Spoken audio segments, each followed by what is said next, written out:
Halo, bertemu lagi dengan saya, Yukata Merikantorong. Di sini saya akan presentasikan atau memberikan sebuah video mengenai film Sang Kiai. Nah, pandangan saya atau pendapat saya terhadap film tersebut dan contoh kasusnya di kehidupan nyata kita. Oke, yang pertama yaitu kita masuk ke latar belakang. Film Sang Kiai ini dibuat tahun 2013. Film ini bertemakan jiwa nasionalisme ini diangkat dari kisah nyata perjuangan Kiai Hasyim Asy'ari bersama Satria dalam melawan penjajah. Film Sang Kiai ini pada awalnya bercerita tentang kedatangan Jepang di Indonesia yang terkenal dengan kekejamannya. Dengan kondisi setelah menang perang melawan Amerika Serikat, waktu itu di Pearl Harbor, Jepang menyebut daerah jajahan sekutu-sekutu Amerika termasuk Indonesia.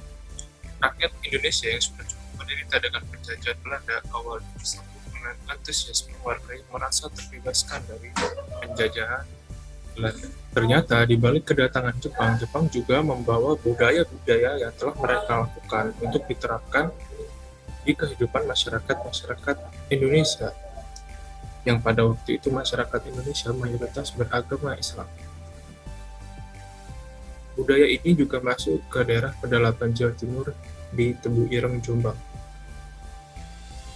Di sini cerita film itu dimulai, atau konflik dari film itu terjadi pada kejadian ini. Itu tokoh utama pada film itu yaitu tokoh agama di Jawa Timur yang memiliki pengikut banyak dan merupakan pendiri organisasi Islam terbesar Nahdlatul Ulama, yaitu Kiai Haji Hasyim Asy'ari. Yang sangat besar, maka sudah tentu Kiai Hasyim Asy'ari banyak pengikutnya. Curigaan pihak Jepang dimulai dari Kiai Haji Hasyim Asy'ari yang menolak untuk melakukan upacara Sekire, yaitu bentuk penghormatan ke Dewa Matahari. Di situ Kiai Hasyim Asy'ari mempertahankan keteguhannya untuk tetap berpegang teguh kepada agama dan iman yang dianutnya. Pendirian Kiai Haji Hasyim Asy'ari itu dapat mempengaruhi pengikut-pengikutnya untuk tidak ikut juga melakukan upacara Sekire. Jepang mendengar suatu gerakan ini yang dianggap Kiai Haji Hasyim Asy'ari memiliki power untuk mempengaruhi masyarakat dan berpotensi menimbulkan kerusuhan. Maka dari itu, Kiai Haji Hasyim Asy'ari dipenjara oleh Jepang. Namun, penahanan Kiai Haji Hasyim Asy'ari tidak berlangsung lama karena besarnya jumlah pengikut yang terus setiap hari mendemo penjara Jepang itu. Maka Kiai Haji Asy'ari dibebaskan. Akhir cerita pada film ini memiliki puncak sebuah kisah heroik, yaitu setelah Jepang kekuasaannya berakhir di Nusantara atau di Indonesia, Sekutu berusaha mengambil alih lagi Indonesia dari tangan Jepang dan tidak mengizinkannya untuk merdeka.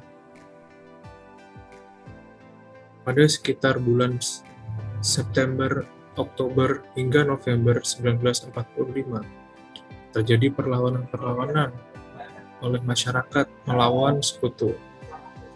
Dalam film ini diceritakan perlawanan khususnya terjadi di Jawa Timur, lebih tepatnya di Surabaya. Untuk membakar semangat-semangat para pejuang Jawa Timur waktu itu, Kiai Haji Hasyim Asy'ari mengeluarkan fatwa jihad untuk melawan penjajah dan mampu menggerakkan seluruh elemen masyarakat di Jawa Timur, utamanya di Surabaya, yang juga semakin berkobar setelah mendengar pidato dari Bung Tomo. Setelah semua pengorbanannya dan nasihatnya untuk kemerdekaan Indonesia, Kiai Haji Hasyim Asy'ari meninggal dunia pada tahun 1947, dan itu dijadikan sebagai penutup film Sang Kiai ini. Pendapat saya tentang film Sang Kiai ini salah satu film yang bagus untuk ditonton semua kalangan dan untuk membangkitkan jiwa nasionalisme kita terhadap bagaimana kita mempertahankan pendirian kita, mempertahankan kepercayaan kita, membela negara kita dengan segala kekuatan dan kemampuan yang kita miliki. Film ini sangat cocok ditonton oleh utamanya dari generasi-generasi muda supaya dapat membangkitkan jiwa nasionalisme itu. Dan kisah ini merupakan kisah nyata yang terjadi pada tahun 1940-an yang bisa kita jadikan pelajaran sejarah dan bukti nyata bahwa masyarakat Indonesia dengan dari segala elemen apapun berusaha untuk melawan penjajah. Kemudian kita akan lanjut ke kasus di kehidupan nyata. Jadi sebenarnya film ini sendiri itu sudah merupakan kisah nyata yang intinya yaitu tentang mempertahankan kepercayaan dan keimanan kita serta melawan pihak-pihak yang ingin mengganti ideologi negara kita. Peristiwa serupa dengan konteks yang berbeda terjadi pada sekitar tahun 60-an. Kondisi tanah air pada saat itu sedang digerus paham komunisme. Puncaknya, pada tahun 1965, Partai Komunis Indonesia melakukan kudeta terhadap pemerintahan yang sah dan berusaha mengganti ideologi Pancasila yang sudah ada dengan ideologi komunisme. Masyarakat Indonesia pada saat itu memilih untuk tidak mendukung kudeta itu dan ideologi tersebut, sehingga gerakan tersebut dapat ditumpas dengan cepat. Masyarakat Indonesia tetap pada pendiriannya untuk berpegang teguh dalam ideologi Pancasila dan mempertahankan persatuan serta kesatuan Indonesia dalam setiap usaha memecah belah dan mengganti ideologi Indonesia, yaitu Pancasila. Di sini terdapat konteks cerita yang sama dengan film Sang Kiai, yaitu konteks mempertahankan apa yang kita pegang sebagai ideologi kita, martabat kita, yaitu Pancasila, dari upaya-upaya untuk meruntuhkannya, upaya-upaya meruntuhkan persatuan dan kesatuan kita semua. Tapi sekali lagi rakyat Indonesia tetap bersatu.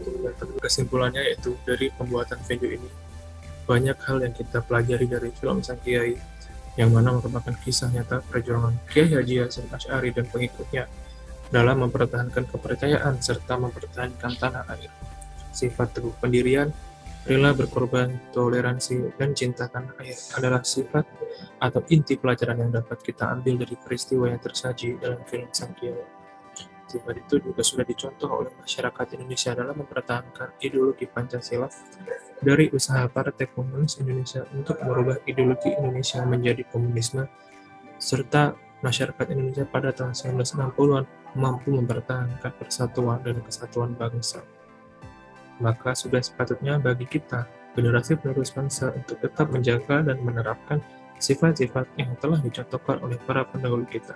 Ya, sekian teman-teman video review saya, ulasan tentang film Sang Kiai, dan memberikan contohnya di kehidupan nyata atau kejadian yang terjadi serupa setelah kejadian pada film Sang Kiai.